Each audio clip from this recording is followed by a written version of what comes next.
Apam nima qilyapti bu yerda? Yaxshi keldingiz Miro'zadoxon. Assalomu alaykum. Ana, teatr boshlandi. Ha, yaqinroq tomosha qilaylik ham. Qanchasizmi? Umrida choydan olmagan qiz. Choyda oling.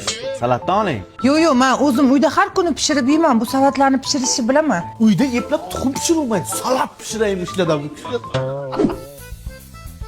Qo'yavering, o'zlari tozalashadi. Ay, yo'q, men o'tirgan joyimni tozalab o'tirishni yaxshi ko'raman. Ozoda qizman-da. Xudojon, mana shunday bir farishta apam bor ekan-ku. Assalomu alaykum, anaqa.